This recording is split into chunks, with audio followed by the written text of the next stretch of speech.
아스닥 우리나라엔 코스닥이 있다면 뉴스쇼에는 뉴스닥이 있습니다. 뉴스쇼 증권시장 뉴스닥 오늘도 두 분 나오셨습니다. 세미래정책연구소 허성무 소장 어서 오십시오. 예, 반갑습니다. 반갑습니다. 바른정당 이준석 노원병 당협위원장 어서 오세요. 네, 안녕하세요. 어서 오십시오.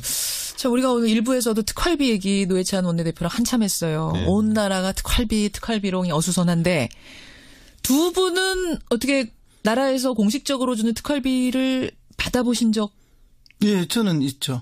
언제? 청와대 비서관 할 때. 아, 청와대 비서관 시절에. 그게 뭐 특활비인지 아닌지 처음에는 잘 몰랐는데 예. 요즘 특활비 하니까 그게 특활비구나. 그게 특활비였구나. 그런 생각이 드는데 청와대 비서관 할 때 이제 업무 추진비는 그린카드로 나온 것 같아요. 카드로? 예, 그게 아마 업무 추진비. 예. 제가 150까지 쓰는 한도였는데 그렇고 그다음에 70만 원인가 현금이 따로 나온 게 있어요. 이거 업무에 이제 써라. 예. 그래서 그게 아마 이제 특활비에서 준 것 같은데 예. 지금 생각하면 명목을 뭐 따로 특활비 이렇게 해서 준 건 아니고 그냥 현금으로 나왔던 유일한 돈인데 그 결국 뭐 업무에 다 쓰게 되죠. 그러면은 아까 우리 노회찬 대표하고 블랙, 그레이, 화이트 했는데 그게 제대로 쓰면 화이트인 거죠? 그렇죠. 이건 뭐 정상적인 화이트죠. 이제 직원들이나 또는 뭐 업무차 청와대를 방문하는 부처의 공무원들이나 이런 사람들과의 만남 속에서 다 쓰는 거니까. 잘하셨어요. 화이트 쓰셨으면.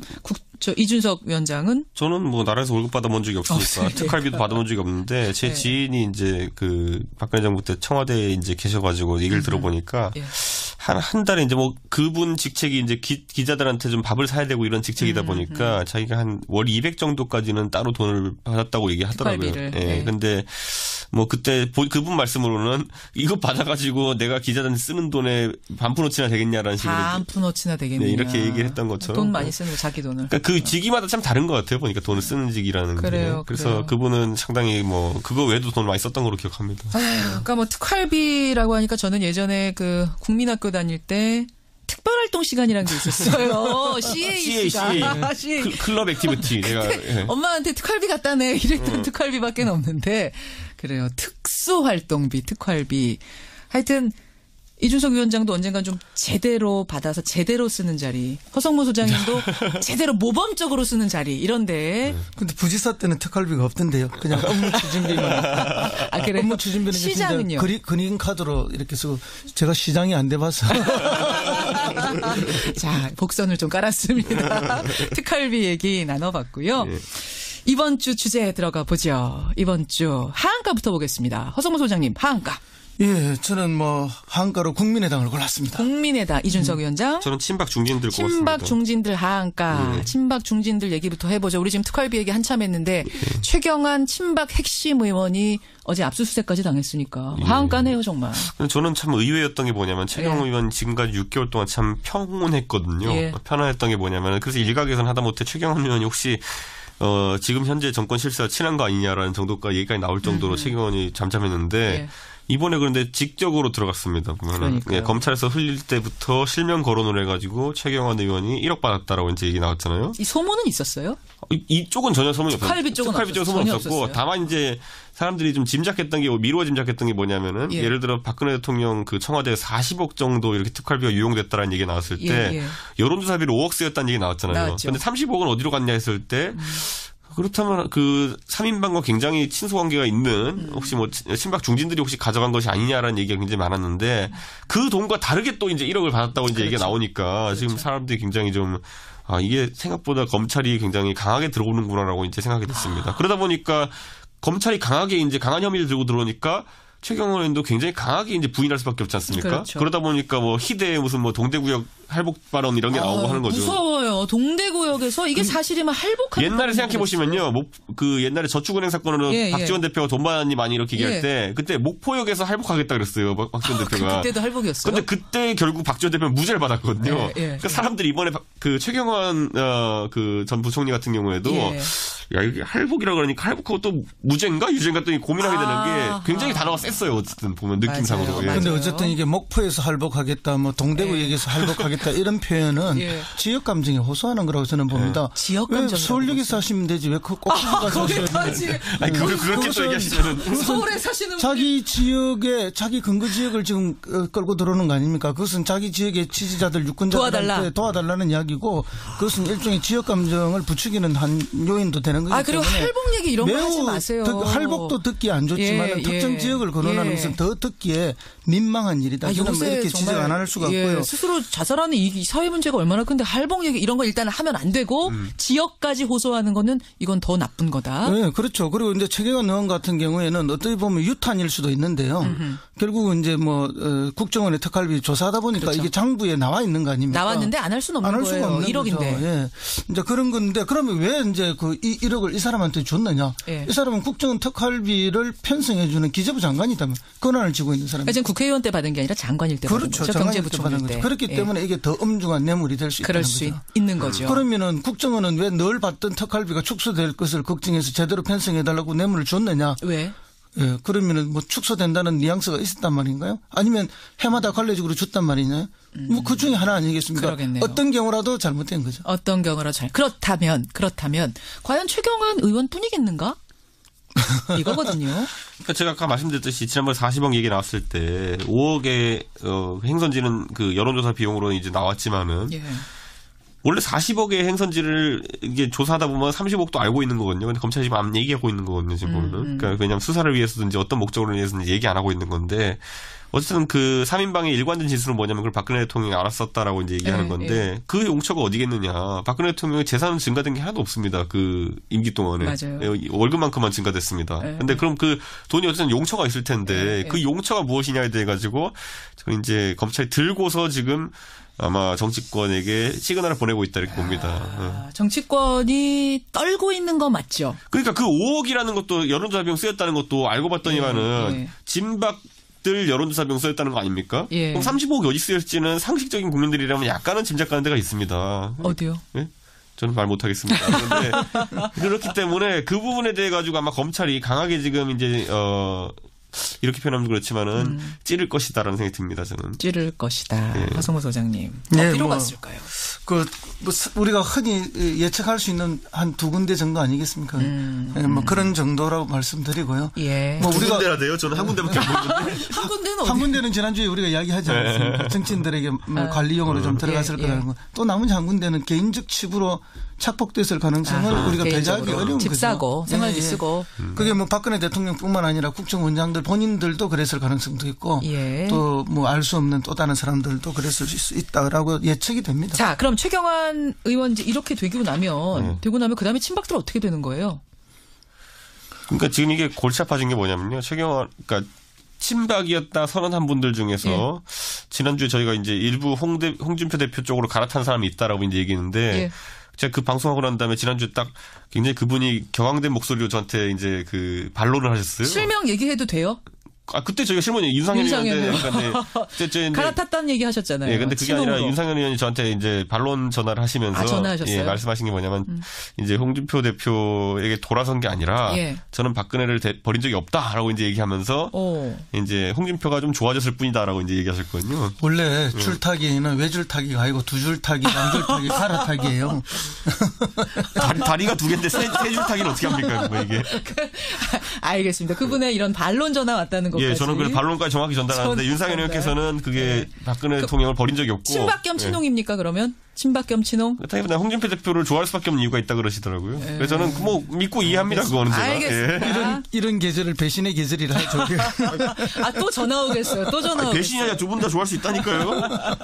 사랑이 둘일 수도 있습니다. 국민의당을 하한가로 골라오신 허 소장님으로 가죠. 여기는 뭐 상황이 안 좋아요. 그렇죠. 오늘 뭐 끝장 토론을 한다고 그러는데 끝장 토론을 해서 이렇게 잘 봉합이 돼야 되는데 끝장 토론 결과 당이 끝장 날 수도 있다 이런 생각이 들어서 오늘 한가로 골랐습니다. 끝장 날 수도 있다고 보세요. 그렇죠. 왜냐하면 안철수 대표가 가는 길하고 호남 중진들이 가는 길이 달라요. 호남 중진들은 여전히 호남선을 중요시하고 호남선을 타야 된다 생각하고 안철수 대표는 지금 느낌이 이제 호남선은 안 타겠다 하는 이런 느낌이 좀 있는 것 같아요. 나는 경부선으로 갈아타겠다. 그래서 그래서 이제 무슨 지적을 했는가 하면은 박지원 의원이 예. YS의 3당 통합을 되풀이하는 게 아니냐 뭐 이런 지적을 하지 않았습니까? 그런데 제가 보기에는 뭐 한순간에 이렇게 통합을 하는 건 아니고 단계별 3당 통합을 꿈꾸고 있는 것은 아닌가. 어떻게 단계? 1단계는 바른정당과 통합을 하면서 호남 중진들을 떼내는 거죠. 떼내요. 사실은 어찌 보면 호남 중진들이 안철수를 비난하면서 나갈 구실을 찾는 것 같기도 하지만 안철수 대표 입장에서는 또 떼내기 위한. 하긴 어제요. 이현주 의원이 저랑 인터뷰하면서 마지막에 한 줄 걸친 것이 뭐냐면 함께하고 싶지만 그리고 그분들 안 가실 거라고 믿지만 정 가셔야 한다면 보내드릴 수밖에. 네, 그런 말을 했습니까? 결국은 서로가 헤어질 명분을 좀 찾고 있는 것이 아닌가. 뭐 이별을 앞두고 서로가 이제 서로가 버림받은 것 같은 그런. 자, 그럼 첫 단계는 바른정당, 그 다음엔요? 예, 그리고 나면 이거는 이제 지방선거를 앞두고 지금 하는 거고요. 지방선거가 끝나고 총선을 앞두고 나면은 역시 이제 존재를 지금 중도에서 뭐 개혁 보수의 연대 통합으로 지금 가고 있지 않습니까? 그럼 나중에는 어떻게 되겠습니까? 다시 보수 쪽을 강화하면서 자유한국당과의 어떤 명분들을 찾아서 총선을 앞두고 나면 대통합을 시도할 가능성이 있다는 거죠. 어제 제가 그 질문도 했거든요. 자유한국당과도 그러면은 저 노선이 맞으면 손잡을 수 있습니까? 그랬더니? 노선은 나중에 가서 맞추죠. 거기서 맞는 분이 있다면 그분들은 함께 하실 수 있다란 말씀. 제가 볼 때는 이제 총선 왜냐하면 안철수 대표는 대선을 바라보고 있기 때문에 바라보는 지향점이 달라요. 이제 지금 어쨌든 호남을 기반으로 해서 뭐 더불어민주당이나 국민의당을 중심으로 하는 호남의 대표가 되는 대선 주자가 자기가 될 것인가 힘들다고 보는 거죠 이미.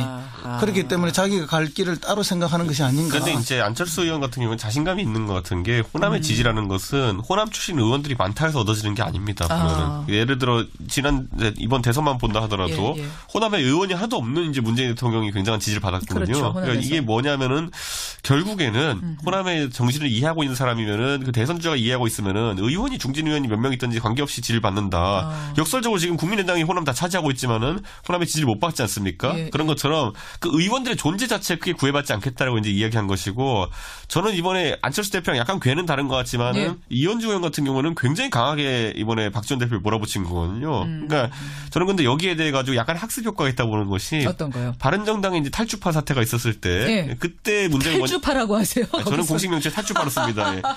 탈당했을 때 탈주파가 있었을 때 그때 항상 문제가 뭐냐면 유승민 대표도 그 20석이라는 심리적인 저항선 때문에 계속 이제 행보가 이제 엇갈리다 보니까 결국에는 김무성 대표가 정해놓은 그 시간표에 따라 가지고 당한 꼴이 됐거든요, 결국에는. 그러다 보니까 이번에 박지원 대표가 하는 일종의 제 생각에 훨씬 더 김무성 대표 약한 협박이지만은 이것에 대해서 예를 들어 이현주 대표를 위시한 예를 들어 그런 분들 같은 경우에는 좀 강하게 나가야겠다라고 했기 때문에 나갈 테면 나가라라는 취지의 발언이 나와서 어제 당장 제가 들은 이제 정보로는 뭐냐면 국민의당에서 이제 원외위원장들이랑 일부가 모여가지고 반 안철수 같은 모습으로 기자회견 같은 거 하려고 그랬는데 그게 무산되었다 그러더라고요. 그 나갈 테면 나가라 발언 때문에? 그러니까 의외로 이제 강하게 발언이 나오니까 왜냐하면 보통 나갈 테면 나가라는데 이게 지금 국민의당도 오묘한 게 뭐냐면은 27석에다가 13석의 비례가 있는 거거든요. 그러니까 지역구 27석인데 맞아요. 자기들이 나간다는 게 사실 실제로 말이 안 되는 게 뭐냐면 나가서 20석 안 만들면은 그것도 교섭단체 안 되거든요, 보면은. 근데 이제 비례는 나가는 순간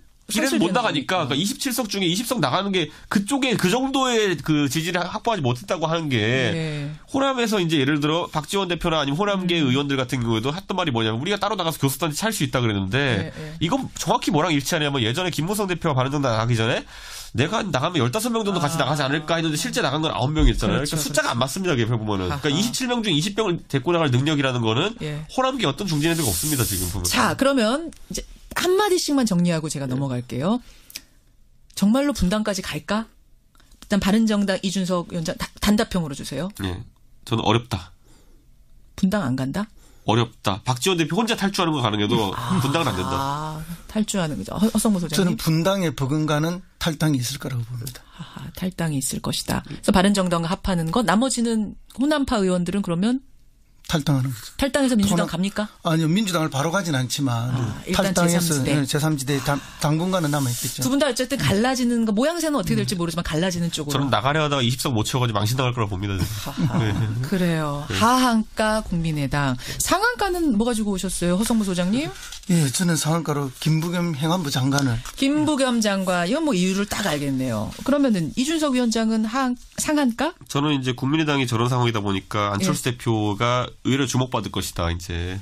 안철수 대표 상한가? 그러니까 저는 항상 상한가를 주목받는 사람으로 가기 때문에. 주목받는 사람. 예, 가기 때문에 상한가는 이제. 어떤 결정을 할지 주목이 될 거다. 허성무 소장님, 김부겸 장관 뽑아오신 거는 이번에 그 지진 대처 관련된 그렇죠. 거죠? 왜냐하면 이게 수험생만 수십만 명이고 그 가족이나 관계자 수백만이거든요. 예. 전 국가적 행사입니다. 이 중대한 일을 연기한다는 건 결코 쉽지 않습니다. 엄청난 압박감에 시달리면서 내리는 결정이거든요. 네, 예. 그래서 사실 이제 대통령이 수석 보좌관 회의할 때 그 전반적인 기류는 네. 수능 연기할 수 없다는 거 아니었어요. 처음에 그랬어요. 그런데 이제 현장에 내려간 김부겸 장관이 현장의 처참한 상황을 보고하면서 연기하지 않을 수 없다는 보고에 연기 결정이 내려진 거 아닙니까? 이런 결정은 정말로 원칙과 결단이 없으면 내리기 힘든 결정입니다. 예. 그 압박감 이런 말 할 수가 없거든요. 그런데 이제 이 결단이 잘못되었을 때, 이 결정이 잘못되었을 때 그 후폭풍 어마어마하잖아요. 사실은 그 비난을 본인이 다 감수해야 된다는 걸 알면서 만약 잘못됐을 경우. 네, 그렇기 때문에 대체로 이제 주어진 대로 갚버리고 그렇죠. 그 소수는 아픔은 어쩔 수 없이 희생되는 그런 구조로 가는 게 지금까지 대체로 관례였습니다. 그 웬만하면 본인이 결정하려고 하지 않잖아요. 그렇죠. 최종 결정은 미루고 다 그렇게 하죠. 그런데 이번에는 어떤 거는 결단을 내려줬고 포항 지역에 전국적으로 보면 소수지만 그 사람들의 아픔을 국가적으로 같이 공유할 수 있게 했다. 그런 차원에서 정말 훌륭한 결정이었다. 이렇게 보고요.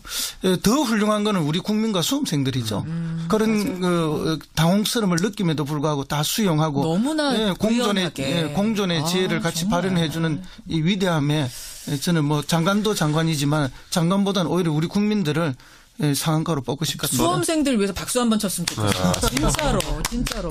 힘내시라고. 힘내라는 응원도 되지만 정말 의연하게. 사실은 미룬다고 다 좋은 거 아니잖아요. 특히 공부 잘하는 학생들은 굉장히 손해일 수도 있지만 너무나 의연하게 받아들인 우리 수험생들. 아, 대단해요. 저는 제가 이번에 김부겸 장관 보면서 이제 느꼈던 게 뭐냐면은 저도 이제 보수 정당이 있기 때문에 TK 정서를 어느 정도 이해하고 있는데 TK에 있는 사람들의 정서는 뭐냐면은 우리가 5명의 대통령을 만들어도 TK가 변한 게 없다라는 인식을 약간 갖고 있어요. 그게 뭐냐면 결국엔 우리가 열심히 몰아가지고 당선시켜놔도 결국에는 TK에 뭐 안 해주더라라는 느낌을 갖고 있거든요. 사는 거 달라진 게 없다. 근데 예를 들어 김부겸 의원이나 아니면 이번에 유승민 의원도 같이 찾아갔지만은 그 소수자들이거든요. TK에서는. 그 TK 출신임에도 불구하고 소수자가 될 수밖에 없는 그렇죠. 아이오닉한 위치에 있는 분들인데 이분들이 김부겸이라는 사람 이번에 다시 보게 된다라는 얘기를 저는 몇 번인데 들었어요.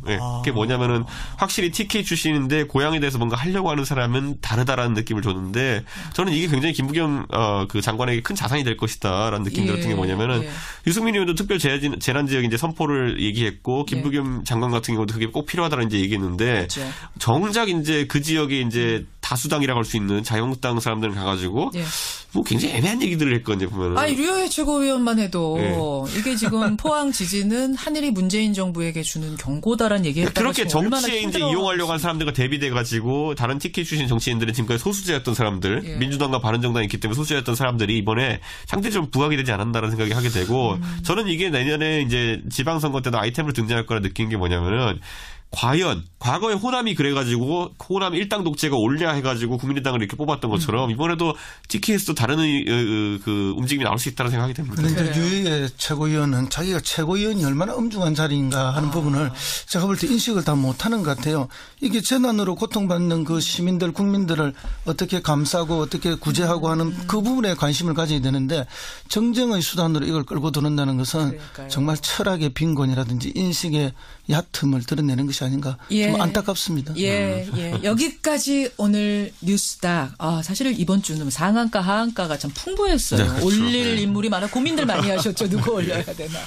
여기까지 오늘의 뉴스닥. 상한가 보드에는 김부겸 행안부 장관, 국민의당 안철수 대표, 하한가 보드에는 국민의당과 친박 중진들을 올리면서 두 분과 인사 나누겠습니다. 고생하셨습니다. 예, 감사합니다. 바른정당 이준석 노원병 당협위원장, 세미래정책연구소 허성무 소장이었습니다.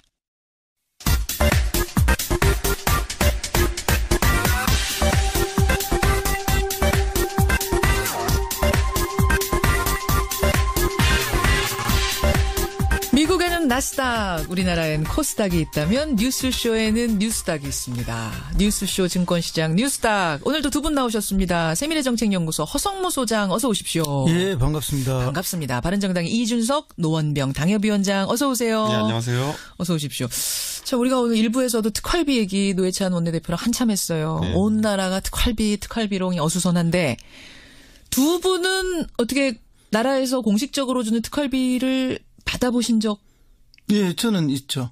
언제? 청와대 비서관 할 때요. 네. 청와대 비서관 시절에. 그게 뭐 특활비인지 아닌지 처음에는 잘 몰랐는데 요즘 특활비 하니까 그게 특활비구나. 그게 특활비였구나. 그런 생각이 드는데 청와대 비서관 할 때 이제 업무 추진비는 그린카드로 나온 것 같아요. 카드로. 그게 아마 업무 추진비.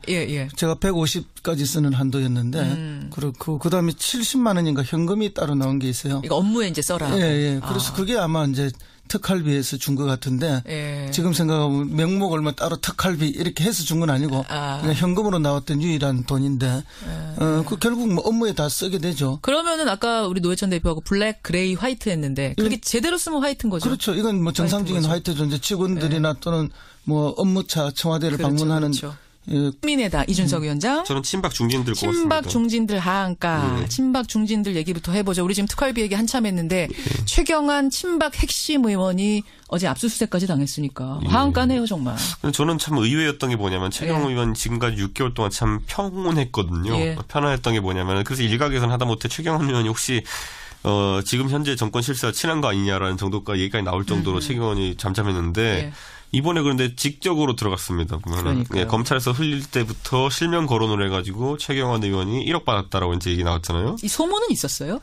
이쪽은 전혀 소문이 없었어요. 특활비 쪽은 소문이 없었고 다만 이제 사람들이 좀 짐작했던 게 미루어 짐작했던 게 뭐냐면은 예를 들어 박근혜 대통령 그 청와대 40억 정도 이렇게 특활비가 유용됐다라는 얘기 나왔을 때 여론조사비로 5억 쓰였다는 얘기 나왔잖아요. 그런데 30억은 어디로 갔냐 했을 때 그렇다면 그 3인방과 굉장히 친소 관계가 있는 혹시 뭐 친박 중진들이 혹시 가져간 것이 아니냐라는 얘기가 굉장히 많았는데 그 돈과 다르게 또 이제 1억을 받았다고 이제 얘기가 나오니까 지금 사람들이 굉장히 좀 이게 생각보다 검찰이 굉장히 강하게 들어오는구나라고 이제 생각이 됐습니다. 그러다 보니까 검찰이 강하게 이제 강한 혐의를 들고 들어오니까 최경환 의원도 굉장히 강하게 이제 부인할 수밖에 없지 않습니까? 그렇죠. 그러다 보니까 뭐 희대의 무슨 뭐 동대구역 할복 발언 이런 게 나오고 하는 거죠. 무서워요. 동대구역에서 이게 사실이면 할복하는 옛날에 생각해 보시면요.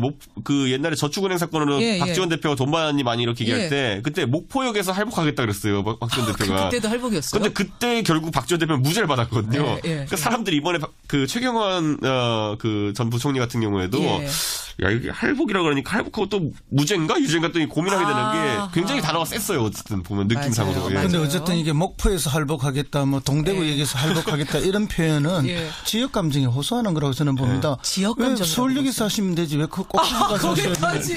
아니 그렇게 또 얘기하시면은 서울에 사시는 자기 지역에 자기 근거 지역을 지금 끌고 들어오는 거 아닙니까? 그것은 자기 지역의 지지자들 유권자들한테 도와달라는 이야기고 그것은 일종의 지역 감정을 부추기는 한 요인도 되는 거기 때문에. 그리고 할복 얘기 이런 거 하지 마세요. 할복도 듣기 안 좋지만 특정 지역을 거론하는 것은 더 듣기에 민망한 일이다. 저는 뭐 이렇게 지적 안 할 수가 없고요. 스스로 자살하는 이 사회 문제가 얼마나 큰데 할복 얘기 이런 거 일단 하면 안 되고 지역까지 호소하는 거는 이건 더 나쁜 거다. 네, 그렇죠. 그리고 이제 최경환 의원 같은 경우에는 어떻게 보면 유탄일 수도 있는데요. 결국은 이제 뭐 국정원의 특활비 조사하다 보니까 이게 장부에 나와 있는 거 아닙니까? 나왔는데 안 할 수는 없는 거예요. 1억인데. 이제 그런 건데 그러면 왜 이제 그 1억을 이 사람한테 줬느냐?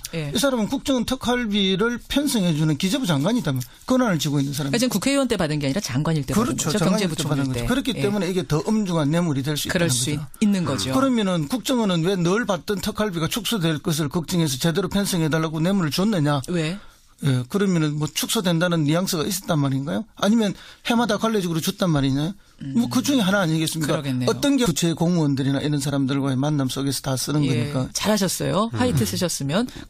이준석 위원장은? 저는 뭐 나라에서 월급 받아본 적이 없으니까 특활비도 받아본 적이 없는데 제 지인이 이제 그 박근혜 정부 때 청와대에 이제 계셔가지고 얘기를 들어보니까 한 달에 이제 뭐 그분 직책이 이제 기자들한테 좀 밥을 사야 되고 이런 직책이다 보니까 자기가 한 월 200 정도까지는 따로 돈을 받았다고 얘기하더라고요. 예. 근데 뭐 그때 그분 말씀으로는 이거 받아가지고 내가 기자들한테 쓰는 돈에 반푼어치나 되겠냐라는 식으로. 반푼어치나 되겠냐. 네, 이렇게 얘기를 했던 것처럼. 돈 많이 쓰는 거 자기 돈을. 그러니까 그 직위마다 참 다른 것 같아요. 보니까 돈을 쓰는 직이라는 게. 그래요. 그래서 그분은 상당히 뭐 그거 외에도 돈을 많이 썼던 걸로 기억합니다. 그러니까 뭐 특활비라고 하니까 저는 예전에 그 국민학교 다닐 때 특별활동 시간이라는 게 있었어요. CAC가. 클럽 액티비티. 내가 엄마한테 특활비 갖다 내 이랬던 특활비밖에 없는데 그래요. 특수활동비, 특활비. 하여튼 이준석 위원장도 언젠간 좀 제대로 받아서 제대로 쓰는 자리, 허성무 소장님도 제대로 모범적으로 쓰는 자리 이런데. 근데 부지사 때는 특활비가 없던데요. 그냥 업무 추진비만. 아, 그래. 업무 추진비는 시장은요? 그림 카드로 이렇게 쓰고 제가 시장이 안 돼봐서. 자, 복선을 좀 깔았습니다. 특활비 얘기 나눠봤고요. 예. 이번 주 주제에 들어가 보죠. 이번 주 하한가부터 보겠습니다. 허성무 소장님, 하한가. 예, 저는 뭐 하한가로 국민의당을 골랐습니다. 경우라도 잘못된 거죠. 어떤 경우로 그렇다면 과연 최경환 의원뿐이겠는가? 이거거든요. 그러니까 제가 아까 말씀드렸듯이 지난번 40억 얘기 나왔을 때 5억의 행선지는 그 여론조사 비용으로 이제 나왔지만은 예. 원래 40억의 행선지를 이게 조사하다 보면 30억도 알고 있는 거거든요. 근데 검찰이 지금 안 얘기하고 있는 거거든요. 지금 보면은. 그러니까 왜냐하면 수사를 위해서든지 어떤 목적으로 위해서든지 얘기 안 하고 있는 건데. 어쨌든 그 3인방의 일관된 진술은 뭐냐면 그걸 박근혜 대통령이 알았었다라고 이제 얘기하는 건데 그 용처가 어디겠느냐. 박근혜 대통령의 재산은 증가된 게 하나도 없습니다. 그 임기 동안에. 맞아요. 월급만큼만 증가됐습니다. 근데 그럼 그 돈이 어쨌든 용처가 있을 텐데 그 용처가 무엇이냐에 대해 가지고 저는 이제 검찰이 들고서 지금 아마 정치권에게 시그널을 보내고 있다 이렇게 봅니다. 정치권이 떨고 있는 거 맞죠? 그러니까 그 5억이라는 것도 여론조사 비용 쓰였다는 것도 알고 봤더니만은 진박들 여론조사 비용 쓰였다는 거 아닙니까? 예. 그럼 35억이 어디 쓰였을지는 상식적인 국민들이라면 약간은 짐작가는 데가 있습니다. 어디요? 예? 저는 말 못하겠습니다. 그런데 그렇기 때문에 그 부분에 대해 가지고 아마 검찰이 강하게 지금 이제 이렇게 표현하면 그렇지만은 찌를 것이다라는 생각이 듭니다. 저는. 찌를 것이다. 예. 허성무 소장님. 네, 어디로 뭐, 갔을까요? 뭐 우리가 흔히 예측할 수 있는 한 두 군데 정도 아니겠습니까? 뭐 그런 정도라고 말씀드리고요. 예. 뭐 우리가 돼야 돼요. 저는 한 군데밖에 안 보는데. 한 군데는 어디? 한 군데는 지난주에 우리가 이야기하지 않았습니까? 정치인들에게 뭐 관리용으로 좀 들어갔을 거라는 거. 또 나머지 한 군데는 개인적